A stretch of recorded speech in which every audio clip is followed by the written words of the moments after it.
Prime minister हैं नरेंद्र मोदी साहब, वो आएंगे, इनॉग्रेट करेंगे। बड़ी तादाद में इंडिया से लोग मौजूद हैं और इवन यूएसए या जहां जहां से भी हिंदू कम्युनिटी यहाँ पर आ सकती थी, यहाँ पर मौजूद है। यहाँ पर मेरे साथ जितने भी भाई करेंगे बायलैटरल टाइज की, वो बात करेंगे बिग अपॉर्चुनिटीज की for Indians in Abu Dhabi.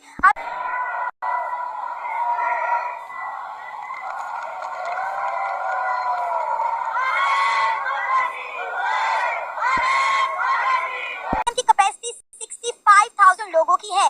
India के प्राइम मिनिस्टर ने वो लोग मंदिर बना सकते हैं और उसकी वजह से कितने रिलेशन इंडिया के साथ बेहतर होंगे। टूरिज्म के ऊपर अगर ये कितना वर्क करेंगे, कितना इन यूएई वालों को फायदा होगा, कितनी इन आपस में जो है people to people, public to people, public connection बेहतर होंगे। मोदी 65,000 इंडियन से खिताब करेंगे और अपनी तारीख में, ये यूएई की तारीख में इंडिया के प्राइम मिनिस्टर नरेंद्र मोदी के लिए बड़ा ग्रैंड इवेंट होने जा रहा है। यहाँ तक कहा जा रहा है कि यूएई में बुर्ज खलीफा के ऊपर इंडिया के प्राइम मिनिस्टर नरेंद्र मोदी की तस्वीर भी चलाई गई और देखा है कि इन 5 सालों में प्राइम मिनिस्टर नरेंद्र मोदी ने इस्लामिक कंट्रीज के साथ अपनी टाइज बहुत स्ट्रॉन्ग कर ली है और इस इवेंट का बहुत बेसब्री से इंतजार किया जा रहा था। रॉयटर्स ने उसके बारे में लिखा, ब्लूमबर्ग में बल्कि लिखा कि Modi's global muscle, Modi's flexing is global muscle. Different multinationals में उनके एंटरप्रेन्योर्स या उनके जैसे अब सीईओ का गूगल का सीईओ इंडियन रहा है, तो बेसिकली एक तो उन्हें ये बेनिफिट है और दूसरा इंडिया की जैसे बादल ने बात की, वहाँ की इकोनॉमी, उनकी इकोनॉमी इतनी स्ट्रॉन्ग है। कॉम्बिनेशन दोनों मोदी साहब के हाथ में है। पॉपुलरिज्म में भी वो आगे है, अथॉरिटेरियनिज्म में भी सबसे आगे है। हेलो फ्रेंड्स, एक नए अपडेट के साथ आपका बहुत बहुत स्वागत है।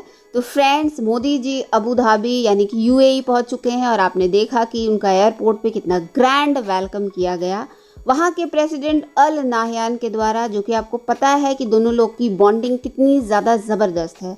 इसके बाद उन्हें गार्ड ऑफ ऑनर भी दिया गया और तीसरी ऐसी डेवलपमेंट थी जिसमें आपने देखा कि किस तरीके से यूपीआई से उन्होंने प्रेसिडेंट के कार्ड से स्वैप करके और उन्होंने पेमेंट किया, जिसको कि देखकर वो काफ़ी ज़्यादा सरप्राइजिंग लगे। उन्हें शॉकिंग लगा ये चीज़ कि यूपीआई से पेमेंट करना कितना आसान है और पेमेंट का इतना आसान मेथड भी हो सकता है।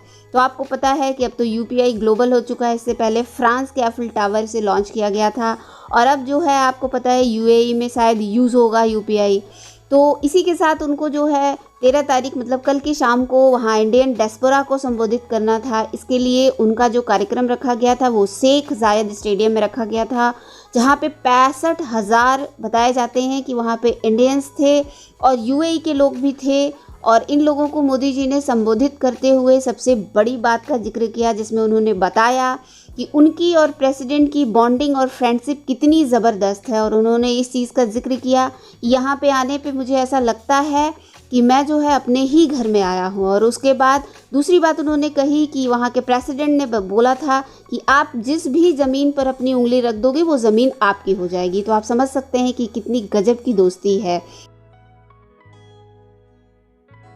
ये नहीं कि बस एक ख्वाहिश की, एक विश की और वो पूरी हो रही है। प्रॉपर उसके ऊपर उन्होंने वो जो कहते हैं कि मेहनत करना और दुआ करना जिसे हम कहते हैं, वो प्रॉपर प्रयास किया। और यहाँ की जो गवर्नमेंट है उन्होंने भी बहुत सपोर्ट किया मंदिर को बनाने के लिए और हमारा इंडियन गवर्नमेंट है उन्होंने भी मंदिर के लिए पूरा सपोर्ट किया। अब यहाँ से एक चीज बिल्कुल क्लियर होती है कि देखें, अगर हम यूएई की बात करें, अगर अबू धाबी की बात करें, इस्लामिक स्टेट है और ऐसी इस्लामिक स्टेट है जिसे पाकिस्तान में बड़ी रिस्पेक्ट की नजर से देखा जाता है। अगर वो लोग मंदिर बना सकते हैं और उसकी वजह से कितने रिलेशन इंडिया के साथ बेहतर होंगे, टूरिज्म के ऊपर अगर ये कितना वर्क करेंगे, कितना इन यूएई वालों को फायदा होगा, कितनी इन आपस में जो है people to people, public to people, public connection बेहतर होंगे, ये चीज सोचने वाली है।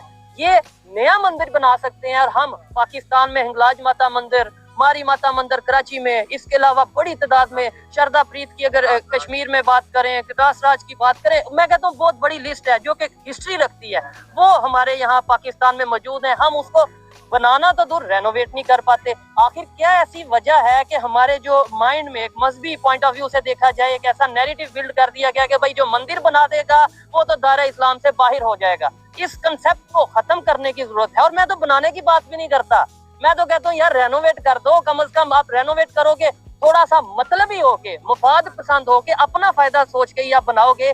कितने टूरिस्ट आएंगे, कितने हिंदू, जैसे आप में से कितने लोग इंडिया से आए हैं? अभी सब इंडिया से आए हैं। अब देखने में तो ये मंदिर को देखने आए हैं, यहाँ पे वो सब करने आए हैं, लेकिन इधर से इस स्टेट को, यूएई को कितना फायदा होगा ये सोचने वाली बात है। ऐसे ही अगर पाकिस्तान में मंदिर जो मौजूद है उन्हें रेनोवेट किया जाए, ये सभी लोग, मैं गारंटी से कहता हूँ, श्रद्धा प्रीत में ये सभी जाना चाहेंगे। आप में ऐसा ही है, जरूर करतारपुर साहिब भी जाना चाहेंगे और उससे हिंगलाज माता भी जाना चाहेंगे। ठीक है, पब्लिक टू पब्लिक कनेक्शन बेहतर होंगे, मिसअंडरस्टैंडिंग्स खत्म होंगी, ये बहुत सी चीजें हैं और इसी के ऊपर हम वर्क कर रहे हैं। पाकिस्तान के प्राइम मिनिस्टर नरेंद्र मोदी जो हैं वो 2 रोजा दौरे पर यूएई में पहुंच चुके हैं और वहां पे उनका बड़ा ग्रैंड वेलकम किया गया। यहाँ तक कि दुबई के एक स्टेडियम के अंदर ऐलान मोदी के नाम से एक इवेंट रखा गया है जिसमें इंडिया के prime minister Narendra Modi Indian से खिताब करेंगे और ये जो स्टेडियम है 65,000 लोगों की कैपेसिटी रखता है और कहा जा रहा है कि तारीख इस इवेंट को ऐलान मोदी के नाम से याद रखेगी। क्या कहना चाहेंगे आप इस पर? पहली बात तो मैं यही करूंगी कि मोदी साहब का बहुत बड़ा इस्तकबाल किया जा रहा है दुबई में। बहुत बड़ी एक्टिविटी है क्योंकि हमें बहुत ज़रूरत है मोदी साहब की दुबई को, ख़ास तौर पे कि आए मोदी साहब आए, उनका वेलकम किया जाए क्योंकि फ़लस्तीन आज़ाद हो चुके हैं, वहाँ पे बिल्कुल भी शहादतें नहीं हो रही और बच्चे बहुत खुश हैं, स्कूल रोज़ जा रहे हैं, तो ज़रूरत ही नहीं है आपको दूसरी एक्टिविटीज़ पे। ये एक्टिविटी ज़्यादा इंपॉर्टेंट है, इतनी इंपॉर्टेंट है कि आपने 65,000 लोगों का किया हुआ है, इंतज़ाम किया हुआ है और यही आपको फ़लस्तीनियों का कह दें तो आप लोगों को मौत पड़ जाती है। आप लोगों को कंट्रोल जो किया होता है, आप लोग सॉरी टू से बट पपी बने हुए हैं। तो अब मुझे लगता है कि नरेंद्र मोदी साहब जो हैं, इंडिया को देखें तो बहुत तरक्की कर रहे हैं, हम पाकिस्तान को देखें तो हमारा कोई हाल, हमारी इंटरनेशनल लेवल पे हमारी कोई वैल्यू नहीं है। मैं टू बी ऑनेस्ट बताऊं, हम यहीं पे बनते हैं और पाकिस्तान बाहर जाते हैं, हमारी कोई वैल्यू नहीं क्योंकि हमने खुद अपनी हरकतें ख़राब की हैं। मगर नरेंद्र मोदी इंडिया को कहाँ से कहाँ लेके, एक ये भी वजह है कि लोग उसको ऑन कर रहे हैं कि इंडिया शायद ने एक सुपर पावर बने। वो तो चाइना की वजह से एक रिस्ट्रिक्शन आई हुई है, मगर एक इंटरव्यू में मैंने देखा कि उन्होंने कहा कि इंडिया शायद आने वाले सालों में सुपर पावर बन जाए और पाकिस्तान जो है शायद नक्शे पे नजर ना आए। मगर हमने तो यही अपने बचपन से और अभी तक यही सुना है कि क़यामत की सहर तक हमारे मुल्क को रहना।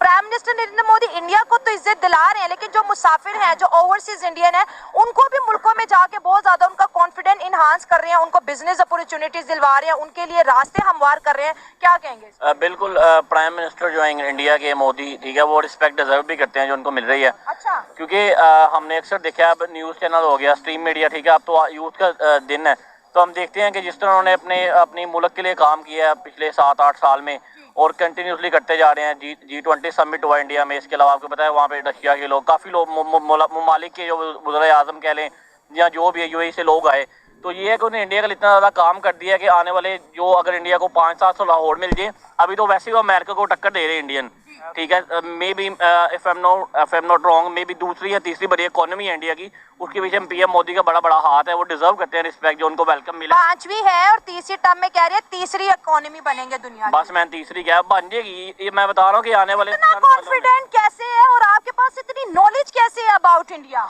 यही सारी बात है कि सोशल मीडिया के दौरान हम इन्फॉर्मेशन देखते रहते हैं, जैसे इंडिया में ज़्यादा तरक्की हो रही है, ठीक है, अब यहाँ पे क्या लेके